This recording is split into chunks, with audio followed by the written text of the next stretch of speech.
Merci Joël. C'est qu'avec nous, il y a Madame Henriette Bondo, qui est donc le sujet du documentaire. Vous allez la découvrir, je ne vais pas parler trop là. Comme on dit, il faut montrer. C'est le but d'un documentaire ou d'un film, c'est de montrer plus que de parler. Il y a avec nous la présence de Madame Géraldine Lechêne, qui est la directrice générale de Vue d'Afrique. Et je suis vraiment honoré. Il y a Anouchka et Stéphane, qui sont des artistes peintres. En tout cas, on est entouré d'artistes. Et je tiens à remercier Paulette Valcourt, qui est grâce à elle que cette projection a été donc cédulée. Le documentaire Henriette Bondo, artiste communautaire positive, réalisé par le professionnel Hakim, qui était projeté à la bibliothèque de Saint-Léonard. C'est une deuxième projection. La première s'est faite à Ville-la-Salle, c'était un 5 février lors du mois de l'histoire des Noirs. Et aujourd'hui, nous sommes le 28 mars 2026. Donc vous voyez qu'en 2 mois, on a eu 2 projections. Every star in the sky, gorgeous star of the night, and they left me with nothing to say. And I begin again.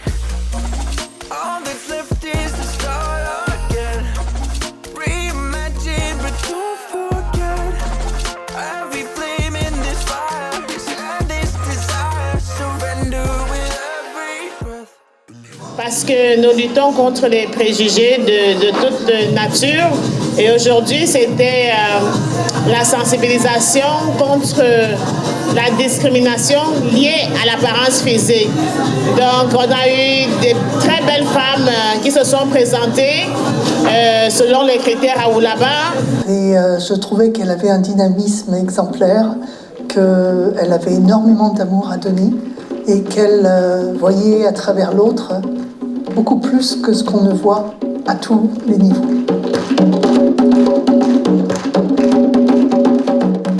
Moi, c'est Paulette Valcourt, la présidente du Centre international Désirer Agir et la directrice aussi du magazine et communautaire. Aujourd'hui, on a eu un super beau événement dans le cadre de la journée québécoise de la francophonie canadienne. La province du Québec et même le Canada a besoin d'avoir ce genre de contribution pour construire un Canada meilleur, un Canada plus inclusif, un Canada généreux, solidaire, soudé, où il fait bon vivre.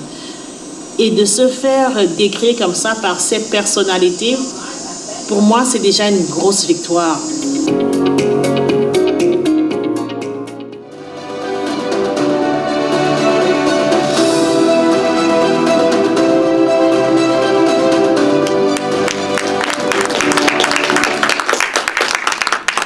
Merci de votre amour, merci de votre encouragement, merci pour tout ce que vous faites. Et vous allez toujours avoir mon admiration, mon respect et tout mon amour. Hakim, tu m'as eu. Quand il m'a demandé de faire une entrevue, parler d'Henriette, c'était spontanément dans mon bureau. Je ne savais pas que ça allait être là. Et merci Hakim pour ce clin d'œil à cette grande dame, Henriette, qui est une petite sœur aussi. Et il y en a qui sont ici depuis le matin, depuis 11h du matin à notre première activité. Donc, je dis merci à la Maison de la Famille qui était là et dans le cadre de la journée québécoise de la francophonie canadienne. La réalité en face de soi, de toujours avoir le sol là pour se dire, c'est des opportunités, des grâces.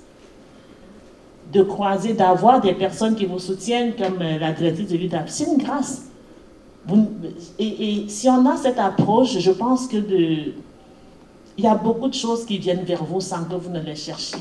Je vous invite à le regarder. Les réactions sont très bonnes et je suis vraiment privilégiée de voir tout ce que ça amène avec différents publics, les aspects qui sont relevés, les interventions du public. Ça fait beaucoup d'émotions, beaucoup de gratitude et je tiens à féliciter encore le réalisateur qui a pris vraiment sur lui cette initiative parce que le documentaire, je ne l'ai pas commandé, c'est lui qui l'a initié, c'est lui qui l'a proposé et aujourd'hui je suis contente d'avoir répondu oui à sa demande. And I begin again. All that's left is to start again. Reimagine, but don't